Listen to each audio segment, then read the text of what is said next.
कि भाई मेरी स्ट्रॉन्गेस्ट सब्जेक्ट फिजिक्स है, मैं पहले फिजिक्स करूंगा, फिर केमिस्ट्री करूंगा, फिर मैथ्स करूंगा, ऐसे ही तो करूंगा पेपर। चलो इस वीडियो की शुरुआत एक कहानी के साथ करते हैं। दो बच्चे थे, चिंटू और मिंटू। दोनों के बीच में बातचीत चलती है। चिंटू बोलता है भाई अपनी फिजिक्स रापचिक मस्त है भाई, मैथ्स में मौत आ जाती है लेकिन वो अलग बात है, लेकिन फिजिक्स मस्त है। मिंटू देख के परेशान, मिंटू बोलता है भाई तेरा तो फिजिक्स केमिस्ट्री ठीक है, तेरा फिजिक्स स्ट्रांग है, मैथ्स वीक है, मेरी ना कुछ स्ट्रांग है ना कुछ वीक है, सब बीच बीच का है भाई। चिंटू हंसता है और बोलता है भाई ठीक कर ले, नहीं तो मर जाएगा तू पेपर में, तेरा कुछ भी स्ट्रांग नहीं है, फंसेगा पेपर में। मिंटू दुखी दुखी खड़ा आ जाता है।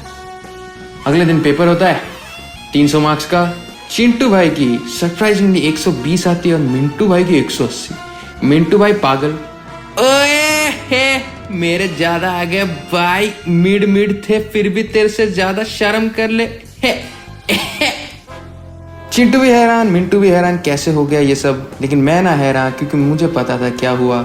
चिंटू भाई मिंटू भाई परेशान आते हैं सौभाग्य भाई के पास। सौभाग्य भाई बोलते हैं देखो ऐसा है कि सबसे बड़ा पैसा है, मेरे पास ना टाइम है ना तुम्हारे पास ज्यादा टाइम है, वीडियो छोटा रखूंगा, वीडियो अच्छे से देखो और समझो कि क्यों हुआ। आज का वीडियो होने वाला है पेपर हैक्स।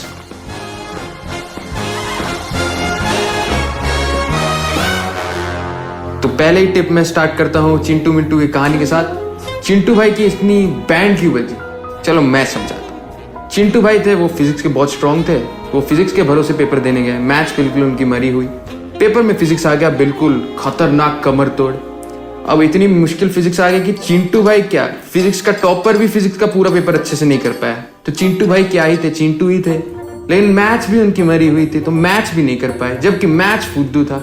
अब मिंटू भाई भले ही मैथ्स में स्ट्रांग ना हो लेकिन मिड लेवल के थे, तो मिंटू भाई मैथ्स के भी कुछ करके आ गए और फिजिक्स के भी कुछ करके आ गए।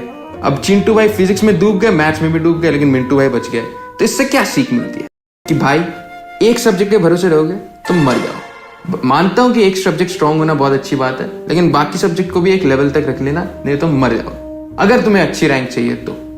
ठीक है, अब मैं आगे के हैक्स बताने वाला हूं। देखो मैं तुम्हारा समय नष्ट नहीं करने वाला, ये सब ट्रिवियल हैक्स देखिए भाई कि पेपर को हार्ड क्वेश्चंस छोड़ देने, लंबे क्वेश्चंस छोड़ देने, इजी क्वेश्चन पहले करना है, मीडियम उसके बाद, ये तो तुम सबको पता है। ये पता नहीं किस पीढ़ी से आ रहा है ये ज्ञान।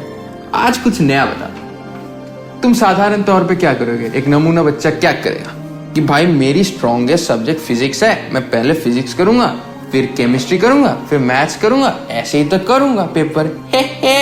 पर ना भाई, ये घातक स्ट्रेटेजी है। मैंने कैसे किया था पेपर और एक्चुअली कैसे करना होता है पेपर मैं बताता हूँ। मैं भी तुम्हारे जैसा ही था, जैसे बहुत बच्चों का होता है। फिजिक्स मेरी स्ट्रांग थी, केमिस्ट्री मेरी मीडियम लेवल की थी, मैथ्स मरी हुई थी, लेकिन इसका मतलब ये नहीं कि मैं मैथ्स में बिल्कुल ही उड़ गया। जी एडवांस का पेपर हुआ, मुझे पता था कि मुझे सब्जेक्ट वाइज जाना ही नहीं है। आपको अपने स्ट्रेंथ सब्जेक्ट वाइज नहीं टॉपिक वाइज करने हैं। कैसे, मैं समझा। मान लीजिए आप फिजिक्स शुरू करते हैं, फिजिक्स में आपका स्ट्रॉन्गेस्ट है काइनेमैटिक्स, तो आप पेपर जब खोलेंगे आप फिजिक्स का पेपर खोलेंगे और काइनेमैटिक्स करके आ जाएंगे, ठीक है बढ़िया। लेकिन मान लीजिए अब फिजिक्स में एक और टॉपिक आता है, मान लीजिए न्यूटन्स लॉज ऑफ मोशन। अब न्यूटन्स लॉज ऑफ मोशन आपका इतना स्ट्रांग नहीं है ना कि इतना वीक नहीं, लेकिन उसके कंपैरिजन में मैथ्स में एक चैप्टर है वेक्टर्स एंड 3D ज्योमेट्री, जो आपको बहुत सरल लगता है और उसका क्वेश्चन आ जाए तो आप यूं कर लें। तो इसमें आप अपना कॉमन सेंस लगाइए। क्या आपको मैथ्स में वेक्टर्स एंड 3D ज्योमेट्री का क्वेश्चन करना चाहिए पहले, या फिर फिजिक्स में ये न्यूटन्स लॉज ऑफ मोशन का क्वेश्चन करना चाहिए?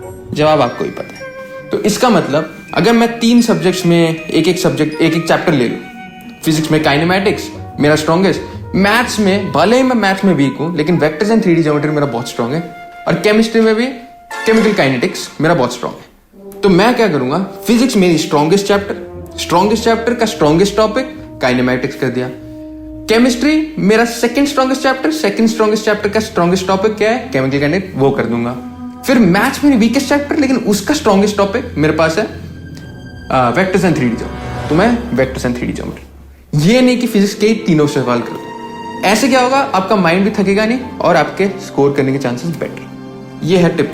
तो इस टिप का अगर मैं अमूमन बता दूं, आपको टॉपिक वाइज स्ट्रॉन्ग चलना है। आप एक हायरार्की लिस्ट ट्राई करिए कि भाई मैं ऐसे ऐसे चलूंगा। मेरी हायरार्की लिस्ट मैं बताता हूँ कैसे। मैं पेपर स्टार्ट करूंगा फिजिक्स के कोई एक मॉडर्न फिजिक्स के क्वेश्चन के साथ, फिर मैथ्स ढूंढूंगा, मैथ्स में वेक्टर्स एंड 3D ज्योमेट्री का क्वेश्चन ढूंढूंगा क्योंकि ये मेरा स्ट्रॉन्गेस्ट है। फिर केमिस्ट्री में इनऑर्गेनिक के सारे सवाल कर दूंगा। फिर वापस फिजिक्स आऊंगा, फिजिक्स में जाके फिर क्या करूंगा, इलेक्ट्रोस्टैटिक्स के क्वेश्चन ढूंढूंगा। मेरी मैकेनिक्स वीक थी, इसलिए मैं फिजिक्स की मैकेनिक्स सबसे लास्ट में रखता था, ठीक है। फिर केमिस्ट्री में ऑर्गेनिक मेरी वीकेस्ट थी, तो इसके लिए उसको लास्ट रखता था। मैथ्स में कोऑर्डिनेट ज्योमेट्री मेरी कंपैरेटिवली अच्छी थी, और कैलकुलस तो आपको पता है मेरी बहुत मरी हुई थी, तो मैं कैलकुलस सबसे देर में करता था कि भाई बाई चांस कुछ हो गया तो। ऐसे आपको हायरार्की लिस्ट प्लान करनी। ये इस पूरे हैक, यही मेन हैक है जिससे आपका पेपर का स्किल्स बढ़ जाएंगे। दूसरी चीज, ये जो लोग बोलते हैं कि भाई पेपर रिवाइज कर देना, जल्दी पेपर खत्म कर दो ताकि आप रिवाइज कर सको और अपनी गलतियों को सुधार सको, भाई नहीं नहीं नहीं, ये सब आजकल नहीं चलता। आपको मैं बताता हूँ क्या करो। प्रैक्टिस ऐसी करो कि अगर आपका आंसर आए तो वही करेक्ट आंसर होगा, कैलकुलेशन मिस्टेक 0, और हो गए तो कुछ नहीं कर सकते भाई, आगे बढ़ो।